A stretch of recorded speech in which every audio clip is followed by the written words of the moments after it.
Hi class, welcome to week 1 of lectures. Today we're going to take a look at force systems, and let's write this up here. So force systems, and there are different types of forces that we are going to be applying to objects during this course. And the first one we need to look at is what is a resultant force. So resultant force. And a resultant force is the summation of all forces acting on a system. So let's just do a quick example of this and see if this works.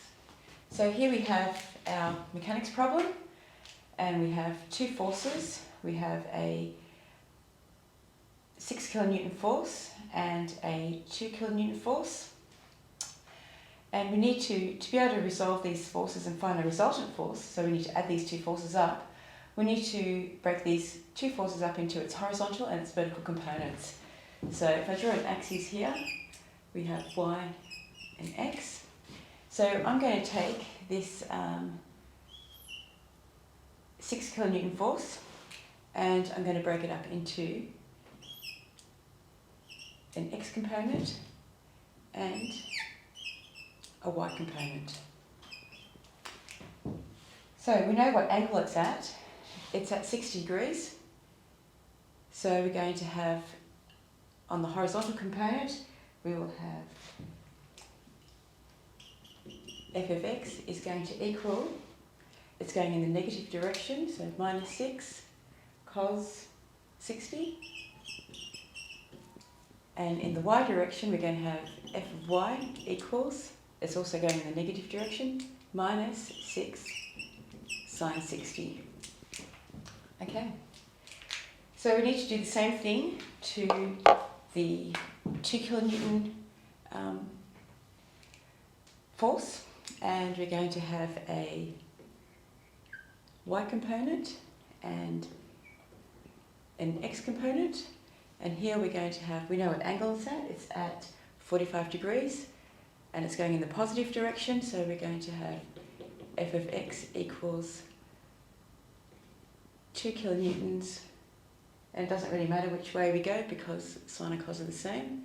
So it's cos 45, and here we're going to have f of y equals, we're going in the negative direction, so minus 2 sine 45. So now we've broken up our forces into its horizontal and vertical components. So let's just write that up. So step one is resolve forces into x and y components. And now what we can do is we can add up all the x components and all the y components. So let's sum forces in the x direction and in the y direction. So I'm going to take these two forces, I'm going to have some of the forces in the x direction has to equal minus 6 cos 60 minus, no, it's actually a plus 2 cos 45,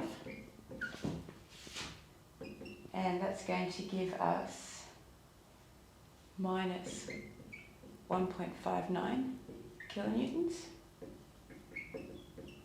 And then you can say some of the forces in the y direction is going to be minus 6 sine 60 minus 2 sine 45. And that's going to give us minus 6.61 kilonewtons. Okay, so now we have our components resolved.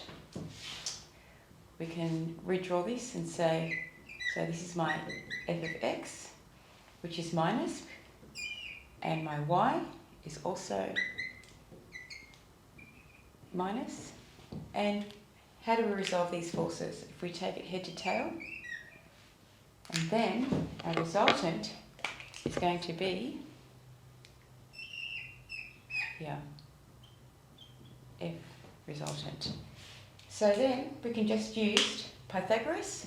This is our angle, theta, that we're going to calculate. So we can say that 3,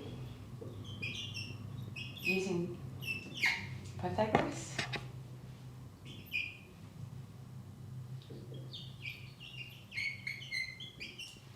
let's change colours. We have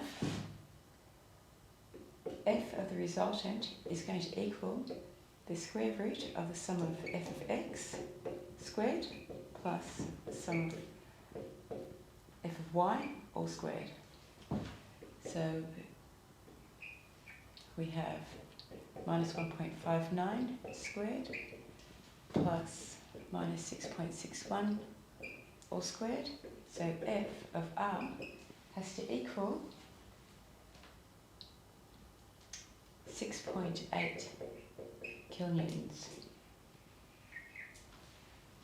Because it's a vector, we need to calculate the angle, because a vector has magnitude and direction, so force is a vector. So we can say that opposite on hypotenuse, so we have theta equals tan to the minus 1 of the sum of y divided by the sum of the forces in the x direction, and we're going to have tan to the minus 1, 6.61 divided by 1.59, so theta equals 76.5 degrees. There you go.